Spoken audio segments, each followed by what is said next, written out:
Hello students. Today we are taking the next topic of living world, that is species concept. Species means it is a basic unit of taxonomy. In the previous class, do you remember I already explained about taxonomic hierarchy, in which taxonomic hierarchy it includes seven taxonomic categories. The first one is kingdom, next one is phylum, class, order, family, genus, and species. So out of these seven taxonomic categories, the highest taxonomic category or the uppermost taxonomic category is nothing but kingdom, whereas the lowest taxonomic category or the basic taxonomic category is nothing but species. So species is a basic unit of taxonomy, where this word species, what we are calling, this word was given by a scientist. His name is John Ray.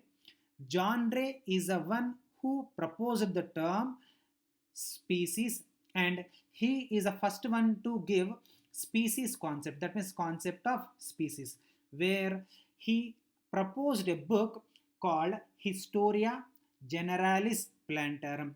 In this book, he is the one who used the word species, and he attempted for the first time to give or put forward the concept called as species concept, where in his book, which is called as Historia Generalis Plantarum, he described more than 18,000 plants and animals, where after John Ray, many concepts were proposed, but in our syllabus, all these species concepts are not there. That's why I am restricting myself only to the NEET syllabus. That's why I'm explaining only two concepts of species concept. The first concept is biological concept of species, and the next concept is morphological concept of species. But students, please remember, only these two species concepts are not there. There are many species concepts, but I am restricting myself to NEET syllabus. That is the reason why I am explaining only two concepts. So let us take the first concept, that is biological concept of species. This biological concept of species was given by Ernst Mayr. See, here I clearly mentioned his name is Ernst Mayr, who is a one gave the biological concept of species.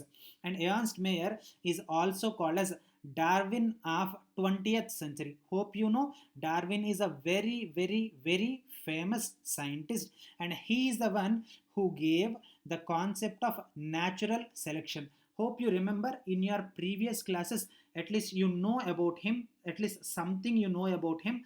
Natural selection means nature selects the fittest one and eliminates the unfit one. For example, one geographical area is there, let us name it, otherwise you don't understand, and that name is, let us take Chennai.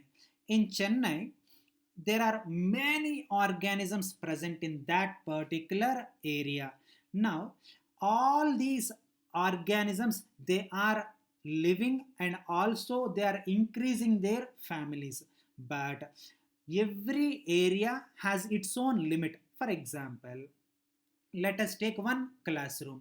Because this year admissions are more, if all the students, if I make them to sit in that classroom, is it possible?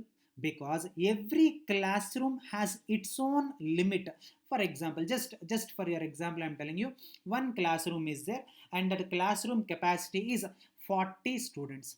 For example, if I accommodate 5 6 more students, somehow we will adjust, because 5 students is not a big number. For example, a classroom which is having 40 students, if I accommodate 80 students, will it be possible to sit like that? In a area also, there will be a capacity. Let us take, I have taken example Chennai can be able to accommodate 10,000 families. Now these 10,000 families, obviously they increase in number in course of time. Maybe it increases to 24,000 families. So this 10,000 it becomes a 20, 24, 25,000. Now the area it becomes limited.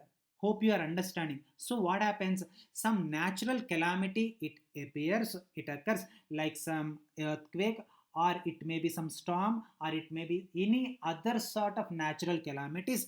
And the organisms or the human beings which can be able to tolerate this natural calamity and can survive, they are called as fittest organisms or fittest human beings. Whereas the organisms or the human beings who die due to this natural calamities, they are unfit. So nature eliminates the unfit organisms and keeps the fit organisms. And this concept it is called as theory of natural selection, given by Charles Darwin.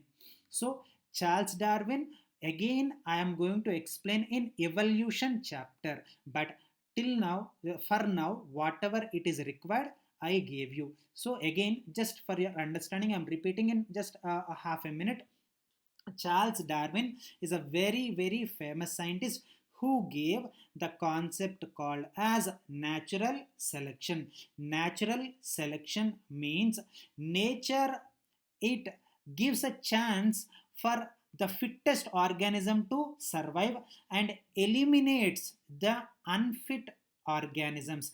And the process of elimination of the unfit organisms and maintaining the fit organisms in an area is called as natural selection. And Charles Darwin also gave human evolution also, but it is not required, because evolution, there is a chapter. In that evolution chapter I am going to explain about the complete data or information regarding Darwin. And for now this information is enough. Now, Ernst Mayr is compared to Darwin of 20th century, and such a very famous scientist Ernest Mayr gave this concept called biological concept of species. Now, let us take the details of this biological concept of species. According to Mayer, he defined the species as all the members that can interbreed among themselves and can produce fertile offsprings are the members of the same species. I will explain this, then you will understand. Otherwise, you don't understand properly.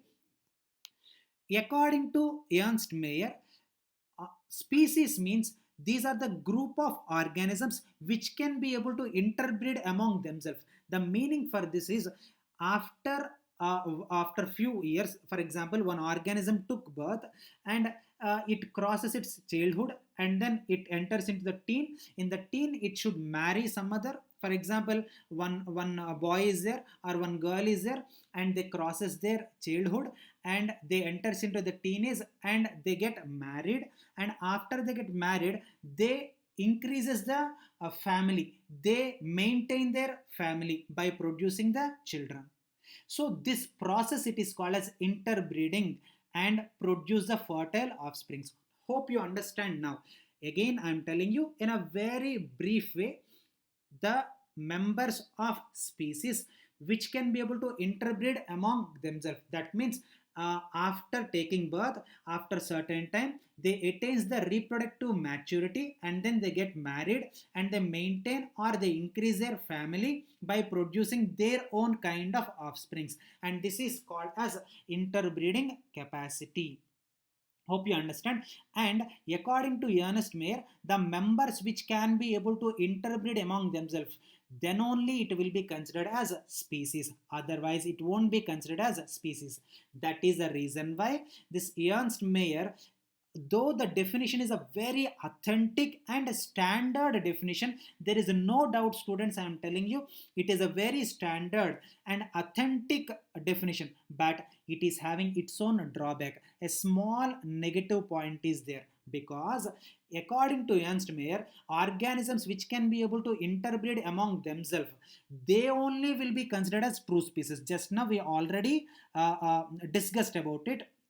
But if you take, interbreeding capacity can be seen only in the sexually reproducing organisms. Am I correct or not? Sexually reproducing organisms means these are the organisms which are having opposite genders. That means, let us take a human being. Human being mein mother will be there and father will be there. That means female will be there and male will be there. So these two are human beings. Yes, correct. But these two are the human beings which are belonging to the opposite genders. Hope you understand. So the organisms, though the species is same, we are all human beings only, but in that human beings also male gender and female gender. So these are the genders. At a time, after taking birth, after some time, they realizes their reproductive potential, and then they get married, and then they produce their children to maintain their family constant, and then only it is called as sexual reproducing organisms. For example, a female produces ova and male produces sperm, and at the time of fertilization, this is sperm, it reaches the ova, and then the union of this gametes takes place, or fusion of this gametes takes place, which is called as fertilization, which results in the formation of the first cell, is called as zygote. And zygote eventually, that means slowly it undergoes division to produce embryo, and this embryo, it again participates in division to produce a baby. So these all the points whatever I explained now, they are the points which are suitable, or which comes under the organisms which can be able to reproduce sexually. But there are many organisms which participate in asexual reproduction. Hope you know, because in last classes also I explained what is the meaning of asexual reproduction. Asexual reproduction means there is no concept of gender differentiation. Have you ever heard, at least have you ever heard the concept male paramecium, female paramecium? Any teacher told, or you heard, or did you read anywhere in any of the books? No, you never can be able to listen this word also, because asexually reproducing organisms, in them there is no gender difference. See, there is no male amoeba, female amoeba. There is no male paramecium, female paramecium. There is no male euglena and female euglena. Am I correct or not? Euglena will be there, paramecium will be there, amoeba will be there, but there is no gender difference. There is no female and male concept, because they are unicellular organisms. When they are unicellular organisms, they cannot be able to show the gender differentiation. Hope you understand. So Ernst Mayr definition is a standard authentic definition, but it has its own deviation, because this definition is not at all suitable or applied to the organisms which are reproducing asexually. So we can make a conclusion that Ernst Mayr definition is correct. 100% it is correct, students. Please don't forget this. This is a proper and perfect definition, but this definition is a perfect definition for only sexually reproducing organisms, whereas the major drawback of this definition is it cannot be able to apply, you cannot be able to apply this definition to organisms which are reproducing asexually. Hope you understand. Now, when the species is determined on the basis of interbreeding capacity, then that species is called as a biological species. Hope you remember, we are reading about biological concept of species. Now you got the proper idea, I think so. So the organisms which can be able to interbreed among themselves. Hope you remember, students. Just 5 maximum 10 minutes back only I told what is the meaning of interbreeding. Interbreeding means Organisms, they take birth and they crosses their childhood, and at a certain age, when they attain teen age, they know their reproductive potential, and then they marry and they continue their generation by producing the offsprings, and that ability, it is called as interbreeding. So the organisms are the species which is determined on the basis of this interbreeding capacity, then that is called as a biological species, and that is biological concept of species, which was given by Ernst Mayr. Hope you understand. And example for this biological concept is we are the example. All the human beings are biological species, because every human being, if they wanted to maintain their family at a point of age, at a point of time, they need to marry, and then they have to maintain their, they need to what do you call, maintain their family constant. So all the human beings, they comes under biological species, and this is a perfect and best example for biological concept of species. Hope you understand, students. And I'm so happy for you, because I have given one worksheet, and many of you solved it, and personally you WhatsApped me. I felt so happy, and 2 3 students, they even asked doubts also. I'm extremely happy for that. Actually, we don't know face to face, but still you respected my work and you answered it, and even you asked the doubts. It means a lot. I'm very very happy to see your work, and please maintain it, please keep it up, and maintain the same interest, and everyone of you become doctors. And I wish, as a teacher and as a human being, as a parent, because teachers are also actually your parents, am I correct or not? So as a parent, I wish everyone should become doctors. Okay, now let us take one more concept. Hope you remember, I told species concept may we are taking only two concepts, though there are many concepts, but I am restricting myself to only NEET syllabus. So first topic or first species concept in our syllabus is biological species concept, and the second concept is morphological concept of species. Now, the traditional concept of the species was given by Carolus Linnaeus. You remember, students? Don't say you forgot. Please don't say like that. Carolus Linnaeus is a father of taxonomy. This father of taxonomy, Carolus Linnaeus, he gave the concept called as morphological concept of species, where he has given this concept in his book called Systema Naturae. So Linnaeus, in his book Systema Naturae, based on morphology, he gave a concept called as a morphological concept, and that only we are calling it as morphological concept of species. But one thing you need to understand, it may be a tricky point, but please understand, then you will try to get it, and then you will clearly understand. The main character in determination of the species is nothing but interbreeding. Yes, in previous slide also I clearly told, species can be determined by interbreeding capacity, but many of the taxonomists, they are not following only interbreeding capacity.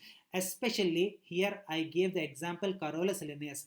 Carolus Linnaeus, instead of giving importance to interbreeding capacity, he gave importance mainly to the morphological characters. And when the species is determined on the basis of morphological characters, then that is called as a taxonomic species.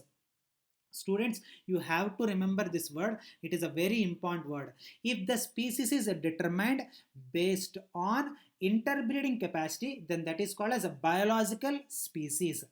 Whereas if the species is determined on the basis of morphological characters, then it is called as taxonomic species. And the differences between biological and taxonomic species is a very very important question. So please don't forget it, and try to remember it. Otherwise, in future classes also, that means in other chapter also, in your syllabus there are 38 chapters. In 38 chapters, at least one or two chapters again they are having this word called biological species and taxonomic species. If you don't understand what is biological species and what is a taxonomic species, in the other chapters you will face difficulty. So please remember these words, biological and taxonomic species. If you don't understand, you ask me, I will explain you again. And in a last video class also I told,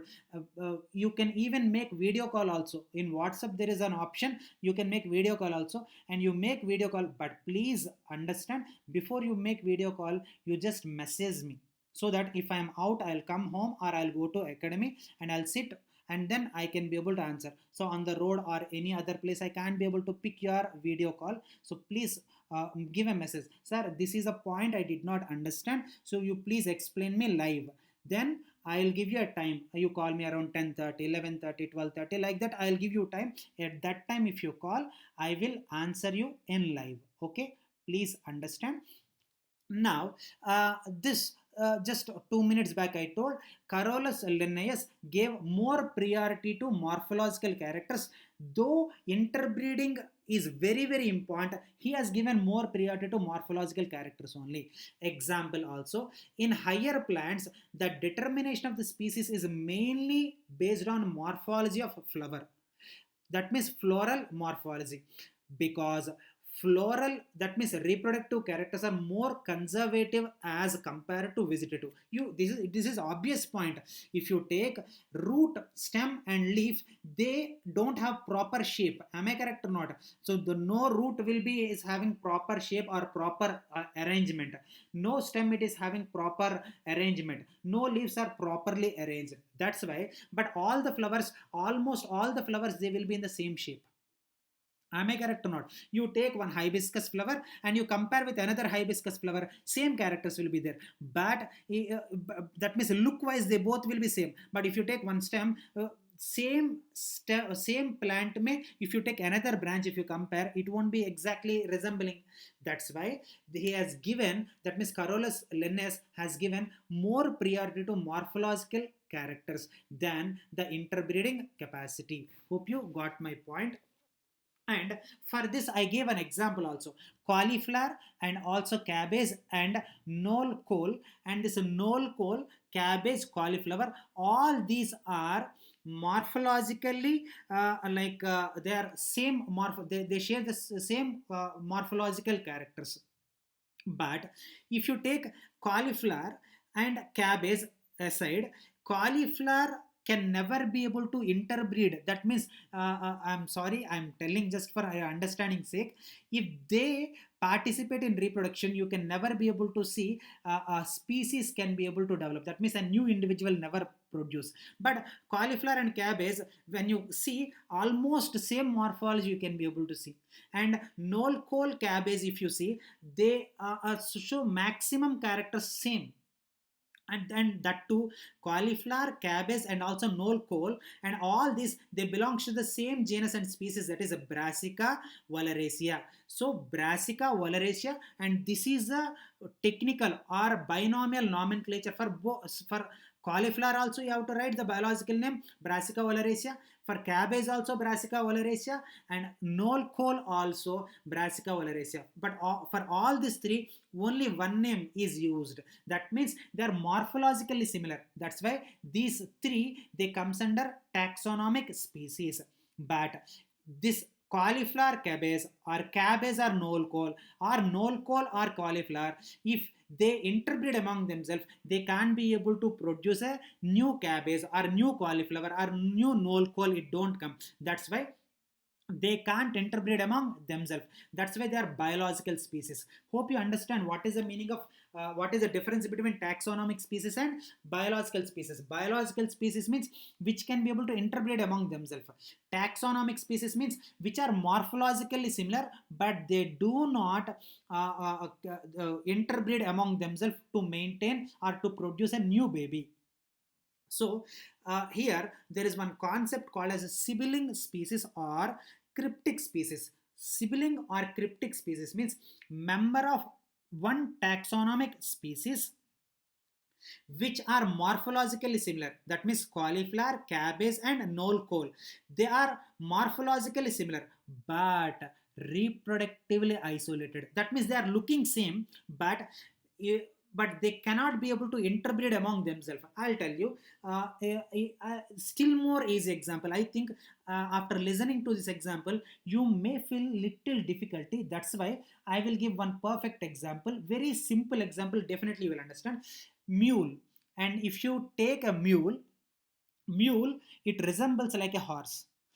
Am I correct or not? Hope you it is a common experience when you are going road also, when you are traveling on road also, roadside you can be able to see so many mules and also horses. So when you see a mule, and obviously this mule, it resembles the horse, but this mule, horse, when they participate in the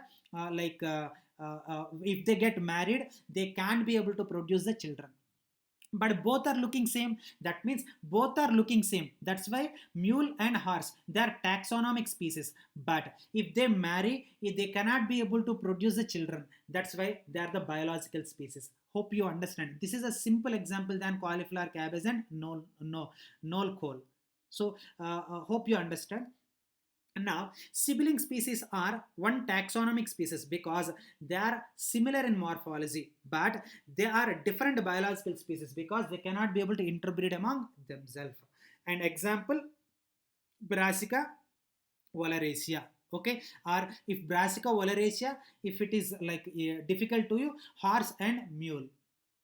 Hope you understand. With this we completed species concept. In species concept I explained about biological species concept and morphological species concept, but as a part of my duty I'm telling you, only these two are not there. There are many species concepts, but I am telling the two concepts which are present in our syllabus. Hope you understand. Now let us take types of classification according to D. Candolle. Of course, complete name is A.P. D. Candolle. According to D. Candolle, classification is of two types. The first type, it is called as empirical classification, and the second one, it is called as rational classification. Empirical classification means grouping the organisms based on order of identification. Here we don't consider any morphological characters, nothing you are going to consider. There is no concept of interbreeding and there is no concept of morphological classification, just order of identification. For example, first come first serve. Hope you remember this particular line. First come first serve, like that. First identified, group A. Second identified, group B. Third identified, group C. Fourth identified, group D. Like that. If the order, whatever the order of identification, according to the order of identification, if the classification is done, then that is called as empirical classification. In that 26 alphabets are there, that's why 26 groups are there. But this empirical classification is not an important classification. Reason is this is not a proper classification. Did you notice it or not? Just what I call, he identified it first, so it became a first group. Is it valid? You try to remember. If I identify mammals first, mammals, they become first group. It never become, because in classification series में, let us take plants. Just example के लिए मैं बोल रहे हैं. If you take plants, Thallophyta is the first group. Am I correct or not? And after that, Bryophyta is the second group. And after that, Pteridophyta is the third group. For example, if I identify Pteridophyta first, it is first group. If I argue like that, is it a proper argument? Is it a correct type of logic I'm using? That's why empirical classification is not a proper classification. Whereas the next type of classification is rational classification. Rational classification is a proper classification because for classifying the organisms, characteristics are used but not order of identification. Hope you remember, hope you understand.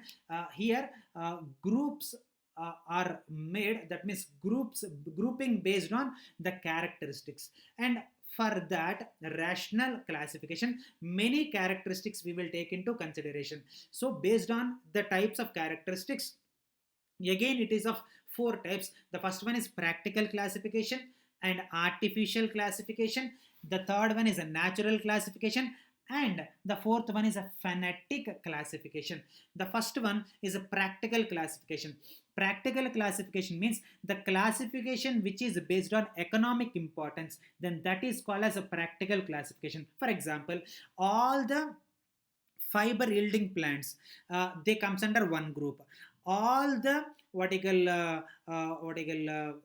oil yielding plants, they comes under one group. Like that, this classification, if it is based on their economic value, that means कितना पैसा देता है and कितना cell कर सकते हैं, based on that economic value, if you are making the classification, then that is called as practical classification. But there is a small drawback in practical classification. You know what? Let us take one example. Cotton. Cotton, if you take cotton, it comes under fiber yielding plant also, because we are wearing dresses, no? The dress, it is made up of cotton lints only. So cotton lint, we will make it in form of a thread, and the threads, we will arrange it like a cloth. Am I correct or not? That means cotton, it gives fiber, but same cotton, it's the seeds. Hope you know, cotton seeds are little black. When you crush them, cotton, it gives some oil also. In market also, it is actually available. Cotton seed oil, it is available actually. Now you tell me, you have listened, you heard this example. Now you tell me, cotton, it comes under fiber yielding plant or oil yielding plant? That means in this classification there is no proper information. Am I correct or not? Because cotton, it is coming under two groups. It comes under fiber yielding plant also, and it is also coming under oil yielding plants. Then it is not a proper classification. What is the meaning of proper classification?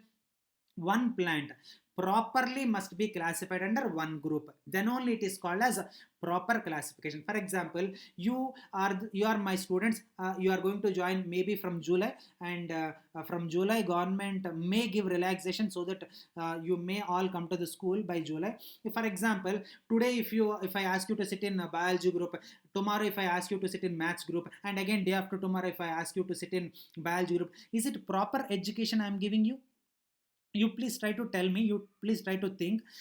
If you are a proper, if I made a proper student, either I have to make that student to sit in biology class, or I have to make him to sit in maths class. Then he become an engineer or he become a doctor. For example, if I club dono, and he can't become any one of it. Am I correct or not? That is the reason why practical classification is not a proper classification.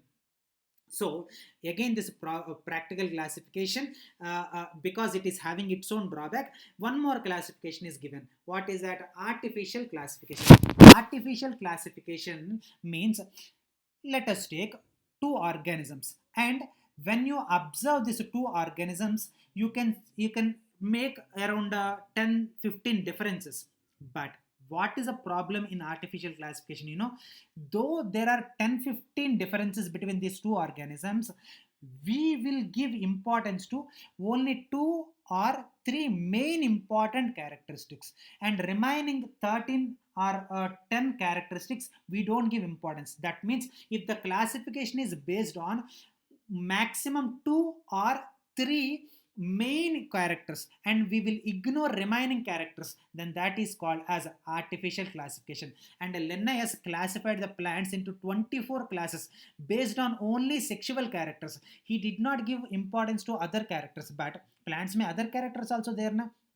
Along with sexual characters, there are vegetative characters also there in plants, but he did not give proper importance to the vegetative characters. So, hope you understand what is artificial classification. If the classification is done based on only two or maximum three important characteristics, and remaining characteristics we don't give much importance, and then that type of classification, it is called as artificial classification. Whereas the next classification is the natural classification. Natural classification is considered as the best classification so far. So far, out of all these classifications, see, empirical, practical, rational, artificial, out of all the classifications, the best known classification is natural classification, because In natural classification, all the characters will be given with given with a proper importance. That means if the classification is done based on all the complete characteristics of an organism, then that is called as a natural classification.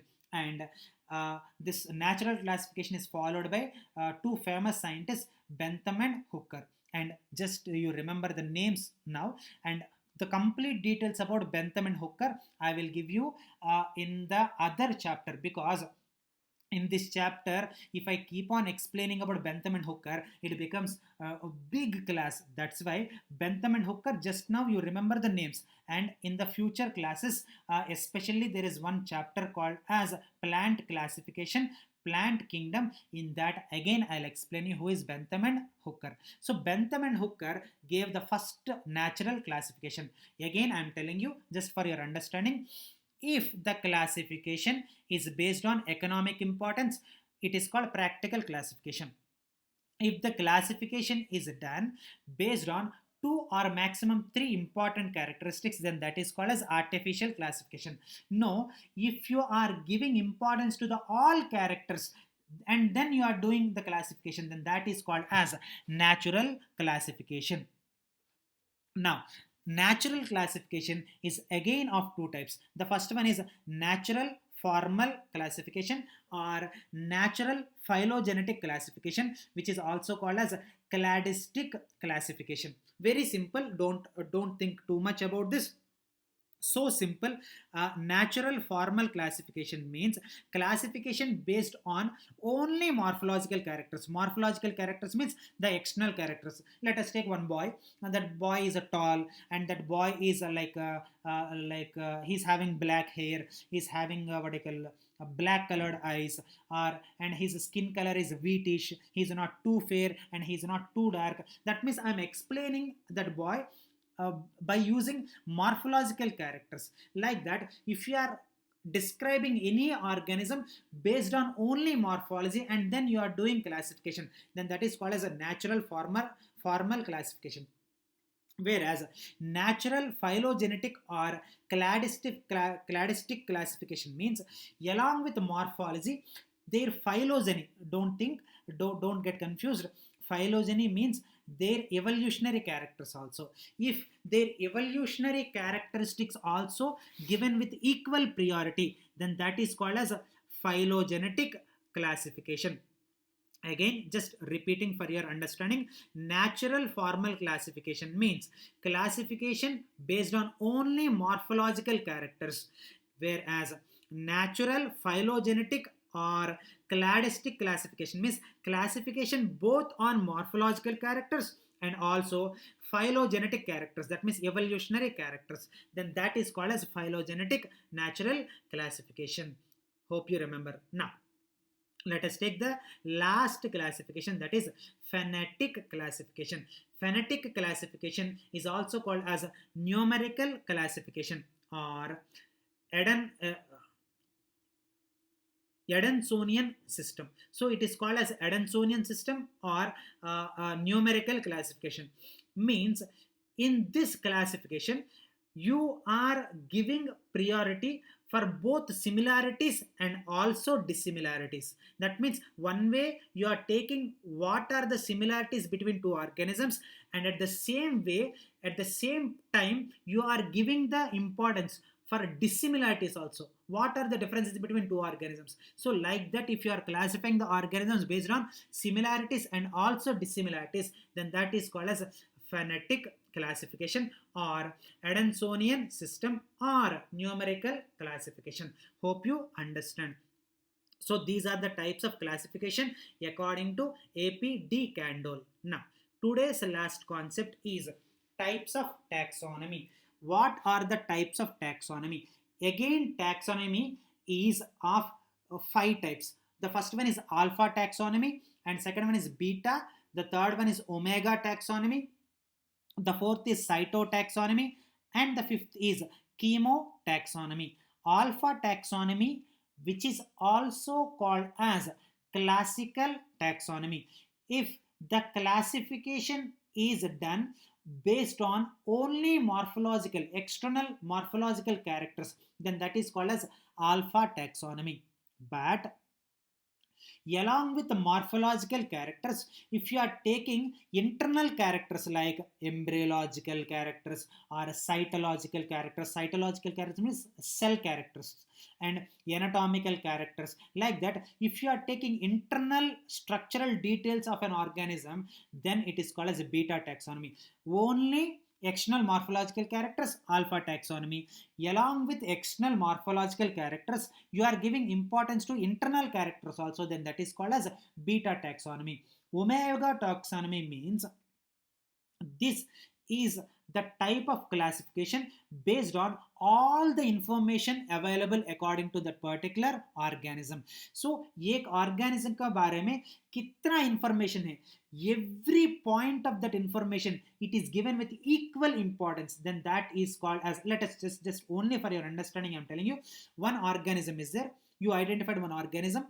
To identify that organism, you have taken 15 characteristics, and every characteristic, all the 15 characteristics, you have given equal importance, and then you classified an organism. Then that is called as omega taxonomy. Hope you understand. Omega taxonomy means you are giving equal importance to har ek point, har ek characteristic exhibited by that organism, you have given equal importance, and based on that you are classifying an organism, then that is called as omega taxonomy. Whereas the next one is cytotaxonomy. Cytotaxonomy means based on the cytological characters. Cytological means cell structure. Cytology means cell structure. And studying about cell, it is called as a cytology. So if you are classifying the organisms based on the cell structure, like chromosome number and structure of the chromosome, and also behavior of the chromosome, or the cell structure and organelle structure, like that if you are doing, then that is called as cytotaxonomy. So if you are taking cell and it is structure as an important point, and then you are classifying the organisms, and that is called as cytotaxonomy. And the next one is chemotaxonomy. Chemotaxonomy means this is a taxonomy or classification which is based on the chemical characteristics of an organism. That means you take what are the chemicals that are present in the cells of that particular organism. It may be, I have given few examples also, like it may be a polysaccharides, that means carbohydrates, or fatty or nucleic acids, or fatty acids, or amino acids, like that. What are the chemicals that are present in that particular cell of an organism? If the classification is based on the chemical characteristics of the cell of an organism, is called as chemotaxonomy. Again, a very quick and short recap. Only external morphological characters, based on that if you are classifying, alpha taxonomy. Along with morphological characters, you are giving importance to the internal characters also, then beta taxonomy. Every characteristic is given with equal importance, and then you are classifying, then that is called as omega taxonomy. If you are taking the cell structure and cell composition, like chromosome number, structure, behavior of chromosomes, like that, based on that if you are classifying, then that is called as cytotaxonomy. Whereas what is the chemical composition of the cell of that organism? It is made up of what? Nucleic acids, polysaccharides, fatty acids. What chemicals a cell consisting of? Then that is called as chemotaxonomy. Where last point of today's lecture is alpha, beta, and omega taxonomies, and these three names were given by Turrell. So this scientist, his name is Turrell, and this Turrell is a scientist who has given alpha taxonomy, beta taxonomy, and omega taxonomy words. Hope you remember, hope you understood today's class, and any confusions, I'm ready to clarify all your doubts at any time. You just WhatsApp me, and whenever I see that message, immediately I will answer you. Thank you so much.